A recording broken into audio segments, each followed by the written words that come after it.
요한복음 5장 9절부터 18절입니다.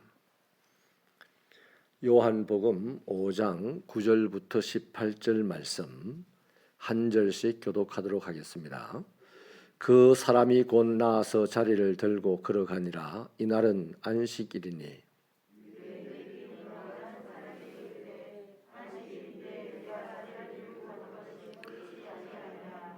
대답하되 나를 낫게 한 그가 자리를 들고 걸어가라 하더라 하니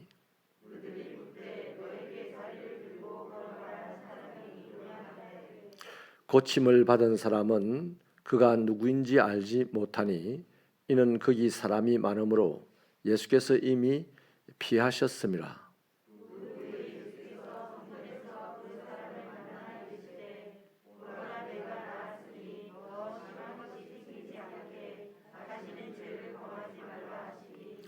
그 사람이 유대인들에게 가서 자기를 고친 이는 예수라 하니라.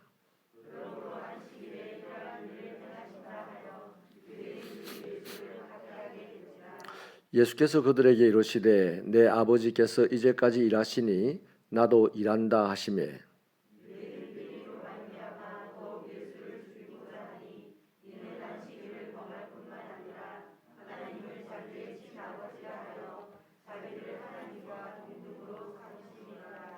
아멘.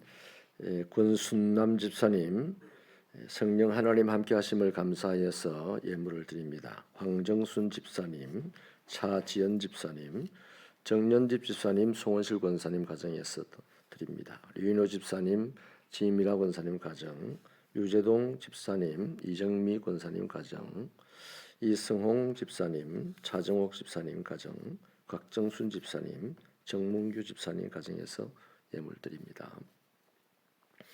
38년 된 병자가 나았습니다. 이분이 만약에 여러분의 이웃이고 여러분과 함께 하나님을 섬기는 사람이라면 여러분은 어떻게 반응하시겠습니까? 누구라도 엄청나게 기쁠 것이고 큰 소문이 날 소식이고 또 모두가 축하하고 격려해주고 할 일들일 것입니다. 그런데 이 유대의 종교 지도자들은 안식일에 들것을 들고 갔다는 그 이유로 38년 동안 아팠던 이 병자를, 그래서 나았던 병자를 다그칩니다. 여러분, 우리가 말씀을 들어가기 전에요, 꼭 한 가지 명심해야 될 것은 하나님을 제일 잘 믿는다고 하는 바리새인들, 사두개인들, 또 정치 지도자들은 하나님도 자기 뜻대로 움직이지 아니하면 죽일 수 있는 사람들이다 하는 것을 잊지 마시기 바랍니다. 그렇다면 오늘도 마찬가지예요. 오늘도 자타가 공인하는 신앙이 좋은 사람이 자기 뜻대로 따라오지 않는다고 하나님을 처단할 수 있는 용의가 있는 사람들이 우리들이라는 것을 잊지 마시기 바랍니다. 아멘이십니까? 이해가 되십니까? 오늘 안식일에 거적을 들고 다니는 것은 일에 속하기 때문에 바리새인들이 용납하지 않았던 것이죠. 그렇게 하라고 하는 것은 율법을 어기고 깨는 행동을 부추기는 것이기 때문에 그런 사람은 더 나쁜 사람으로 인식하고 살았던 것이죠. 그래서 16절에 가보면 유대인들은 예수를 박해하게 되었다 이렇게 말하고 있습니다. 당시에는요, 회당이 굉장히 많았다고 그래요. 오늘 우리도 마을마다 다 교회가 있죠. 그래서 예수 믿는 사람이 많아지고 예수 믿는 것이 훨씬 더 좋아질 줄 알았는데 교회가 많아진다고 예수 믿는 사람이 많아지는 것도 아니고요. 또 바르게 예수 믿는 사람은 더더욱 없어지는 거죠. 편리하게는 되었어요. 옛날에 한 면에 교회 하나 있고 이럴 때는요, 30리, 60리도 걸어다니면서 신앙생활 할 때는요, 그렇게 오랫동안 믿는 자들이 함께 걸어가고 함께 돌아오고 하면서 한 번도 안 싸웠대요. 그렇게 재미있었대요. 그런데 우리는 엎어지면 호다올 때 이제 있는 교회를 출입하는데 모이면 싸우고 모이면 험담하고 편가르고 이게 그냥 다반사가 돼버린 것 같아서 오늘 그런 걸 한번 돌아보면서 우리 신앙을 말씀 위에 세우게 되기를 바랍니다. 당시에 해당이 동네마다 많았던 것은 많이 걷는 것도 일이었기 때문이었습니다. 그래서 많이 걸어 다니지 않게 하기 위해서 해당을 지었는데요. 그러다 보니 처음에는 다 안식일을 효율적으로 잘 지켰다고 합니다. 하지만 점점 해당 짓는 것이 자랑거리가 되었습니다. 처음에는 그들의 신앙의 목표가 하나님을 잘 섬기는 것이었는데, 그래서 하나님의 뜻을 세우는 것이 그들의 신앙의 목표였는데, 어느 순간부터는 자신을 과시하고 자기 세력을 쌓고 자기 권위를 세우는 일이 그들의 목표가 되었습니다. 교권주의자들이 되었던 것이죠. 그러니까 하나님의 뜻을 세운다는 이 명분은 항상 있었습니다만, 뚜껑을 열어보니 처음에는 하나님의 뜻을 세웠는데 좀 시간이 지나니까 하나님의 뜻 하면서 자기 과시하고 자기 세력 쌓고 자기 권위 세우는 일에만 몰입을 했다는 것입니다. 그게 예수님 눈에 보였던 것이죠. 예수님이 이런 교권과 권위, 자기 자랑 같은 것들을 아무렇지도 않게 옷에 묻은 먼지를 털듯이 툭툭툭툭 털어내면서 지나가셨던 겁니다. 안식일에도 저들이 일이라고 여기는 것들을 예수님은 태연하게 행하였죠. 그러자 유대인들은 하나님의 법을 지킨다는 명분으로 예수님을 핍박하려고 했던 것입니다. 자기들하고 의논이라도 하지 뭐 이랬겠죠. 그러나 사실 이 사람들이 하나님의 법을 지킨다는 명분으로 예수님을 핍박했지만 그들의 본심은 자신들이 지금까지 세워왔던 교권과 기득권을 지키기 위한 것이었습니다. 쉽게 말하면 자기 자신들이 그 공동체 안에서 쌓아온 아성이 무너지는 것을 힘들어했기 때문에 예수님을 없애버려야 자기 아성을 지키고 있다는 거죠. 그러니까 아까 말씀드린 대로 오늘 우리도요, 신앙생활 오래 하면서 자기 아성, 자기 권위, 자기 자랑 이런 것들을 쌓아 나가다 보면 하나님도 자기 뜻과 다르면 처단할 수 있는 아주 무식하고 용감한 사람이 되는 것이죠. 이와 같은 일이요, 사실 오늘 우리 교회 안에도 많이 일어나고 있습니다. 하나님의 교회라고 하지만 사실은 자신의 교회를 지키려고 또 자신들의 이권을 지키려고 다른 사람, 다른 교회를 해하고 힘들게 하고 무너뜨리는 그런 모습들을 지금도 우리는 많이 볼 수 있습니다. 겉으로는 진리를 나타내기 위한 것이고 복음을 전하기 위한 것이라고 하지만 실제로는 자신들이 쌓아가는 아성을 키우고 지키기 위하였습니다.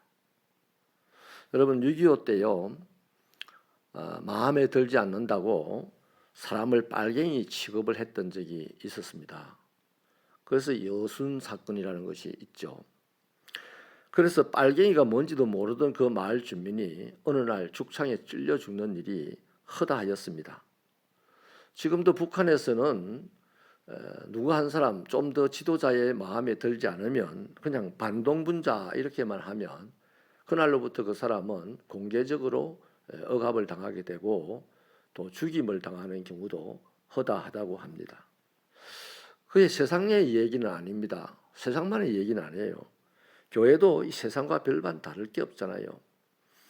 예수님은 우리로 보고 누군가를 미워하면 사람을 죽이는 죄와 같다 했습니다.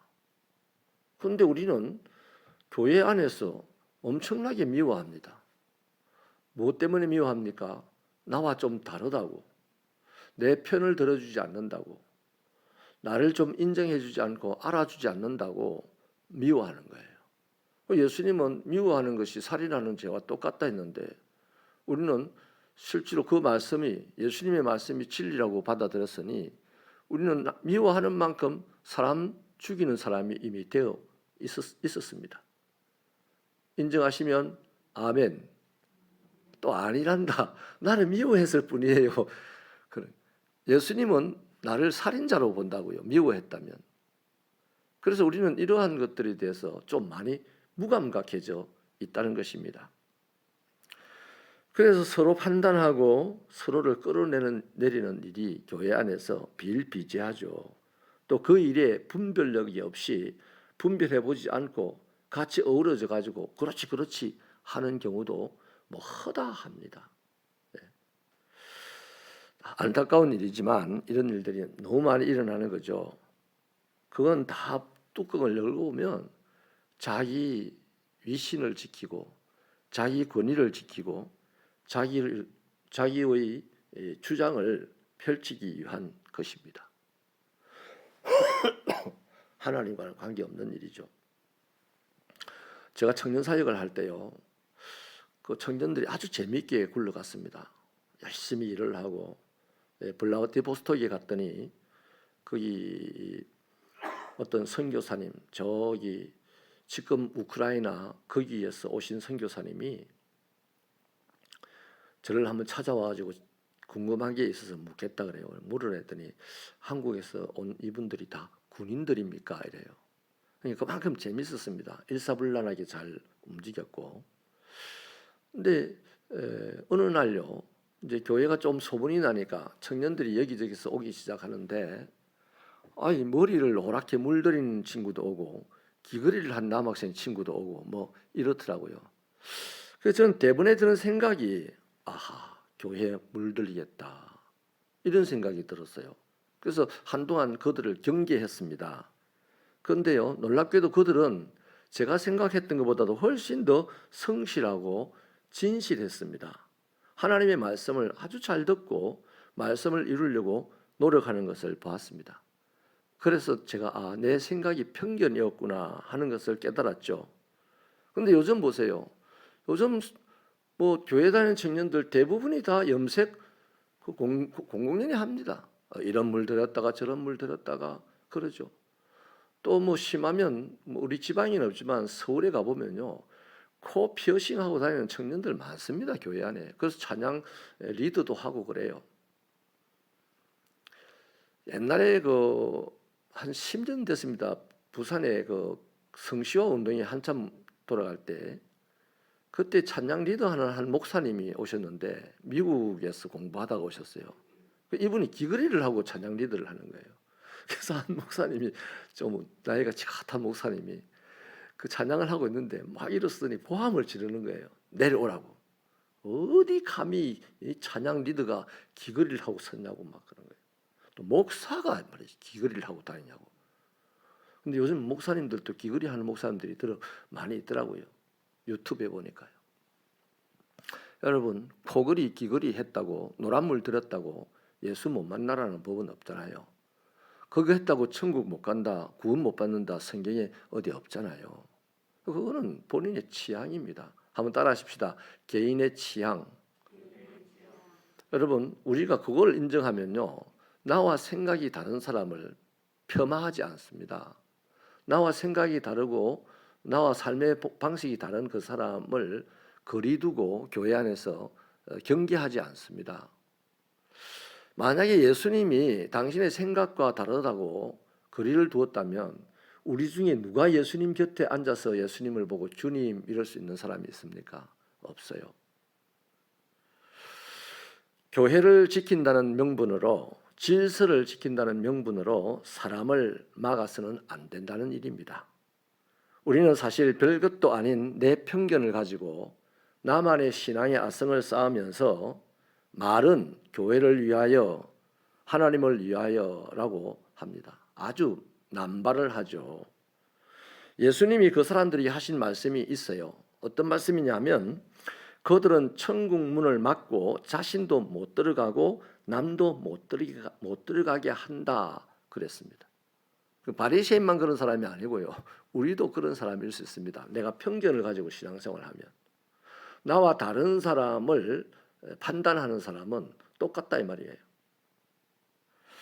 그래서 우리는 누구 할 것 없이 자기 자신을 돌아보면 종류는 다르지만 다 각자 비슷한 양의 허물과 죄짐을 지금도 지고 살아가는 우리들입니다. 그런데 누구를 정죄하고 누구를 판단한다는 말입니까? 있는 모습 그대로 보시고 다가올 때 받아주시는 분이 예수님이셨습니다. 그러므로 우리 안에 예수가 계시다면 그들을 판단하고 정죄하는 것이 아니라 다가오는 대로 달려가서 끌어오지는 못할지라도 다가오는 사람을 안아줄 수는 있는 신앙이 되어야 한다는 것이죠. 그러므로 다른 사람들을 판단하고 정죄하여서 그 사람의 신앙생활을 가로막는 일이 없기를 바랍니다. 한 사람만 예를 들겠는데요. 늘 노래 선교단의 리더였던 한 분이 있는데 지금은 아주 국제적인 인물이 되었습니다. 국제적으로 우물 파기 운동을 아주 왕성하게 했던 분이고 지금은 또 다른 활동을 아프리카에서 하는 분인데요. 이분이 고등학생 시절부터 기타에 심취를 해가지고 아주 기타를 잘 쳤어요.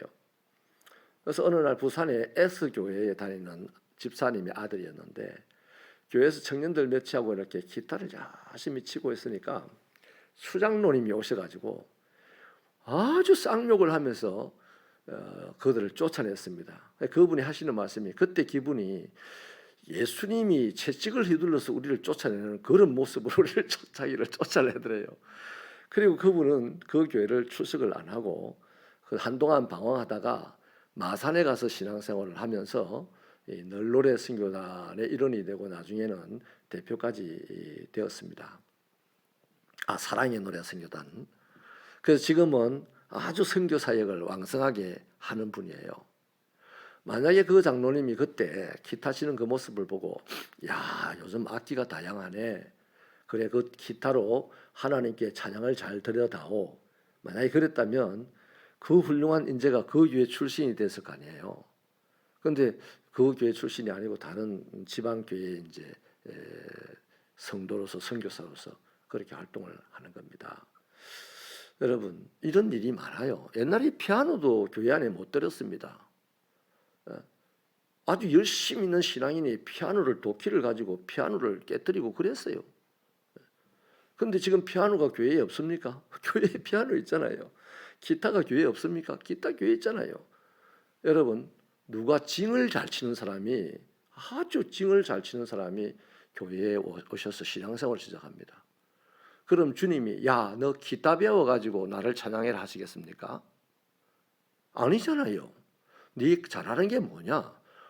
주님 저는 징을 잘 칩니다. 그래 징 쳐서 나를 찬양해라 이러지 않겠습니까? 주님은 그러실 텐데 우리가 하나님을 찬양하는 건 징 그거는 주로 무당들이 굿할 때 쓰는 거 아니냐 이것만 박혀가지고 징을 가지고 교회 들어오면 안 되지 이러면 그 사람 교회 못 오게 막는 거다 이 말이죠.